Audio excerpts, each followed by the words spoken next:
ക്യാൻസറിനെതിരെ പൊരുതാനായി Calicut city service സഹകരണ ബാങ്കും MVR cancer സെന്ററും സംയുക്തമായി അവതരിപ്പിക്കുന്ന ക്യാൻസർ ചികിത്സാ സഹായ പദ്ധതിയാണ് മാസ് കെയർ.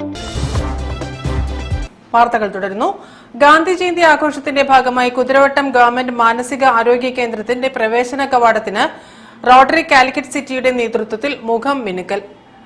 മൈൻഡ്ഫുള്ളി എന്ന് പേരിട്ട സൗന്ദര്യവൽക്കരണ പദ്ധതിക്ക് ഗാന്ധി ജയന്തി ദിനത്തിൽ തുടക്കമിട്ടു.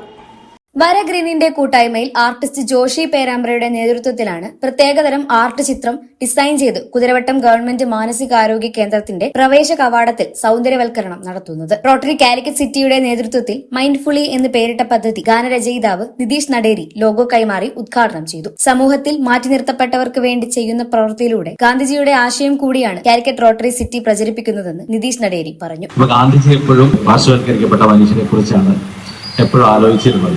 അതുകൊണ്ടാണ് ഗാന്ധിജി അന്നത്തെ ഗവൺമെന്റിന്റെ പദ്ധതികൾ ആലോചിക്കുമ്പോൾ എന്ത് പദ്ധതികൾ ഗവൺമെന്റ് ആലോചിച്ചാലും അത് ഏറ്റവും ദരിദ്രരായ മനുഷ്യന്റെ മുഖം കണ്ടിട്ട് ആലോചിക്കണമെന്ന് പറയുന്നത്.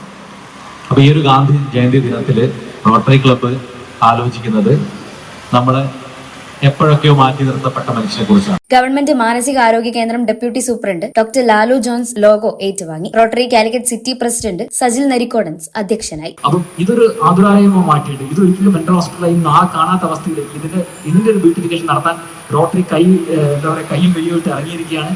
ഈ പ്രൊജക്ടിന്റെ പേര് മൈൻഡ്ഫുള്ളി എന്നാണ്. ഇത് ഒരു പെയിന്റിംഗ് മാത്രമല്ല, ഈ കംപ്ലീറ്റ് ബ്യൂട്ടിഫിക്കേഷൻ നമ്മൾ നടത്തും. ഇതിന്റെ സസ്റ്റൈനബിലിറ്റി നമ്മൾ ഏറ്റെടുക്കും. ഒരു വർഷം കഴിഞ്ഞാൽ എനിക്ക് ഉറപ്പാണ് കാലിക്കറ്റ് സിറ്റിയുടെ അടുത്ത പ്രസിഡന്റ് ആരാണ് വരുന്നത്, അവരുടെ പ്രോഗ്രാം ഇവിടെ വെച്ച് നടത്തും. ഇത് ഇനി കാലാകാലങ്ങളാണ് ഇതിന്റെ എൻട്രൻസ്. അതിന്റെ ഒരു വൈബിലും ആ ഒരു പോസിറ്റീവ് എനർജി നിർത്തിയെടുക്കാൻ പറ്റുമെന്ന് വിശ്വസിക്കുന്നു. Secretary MS Rajeev, programme coordinator Joby Joseph, MK Anulipa, Shruthi Krishna തുടങ്ങിയവർ സംബന്ധിച്ചു. 2 ആഴ്ചയ്ക്കുള്ളിൽ പദ്ധതി അധികൃതർക്ക് കൈമാറാനാണ് സംഘാടകരുടെ തീരുമാനം. News bureau, Kozhikode. മാലിന്യമുക്തം നവകേരളം ജനകീയ ക്യാമ്പയിൻ പ്രവർത്തനങ്ങളുടെ ഭാഗമായി ഫറോക്ക് നഗരസഭയിൽ വിവിധ പരിപാടികൾ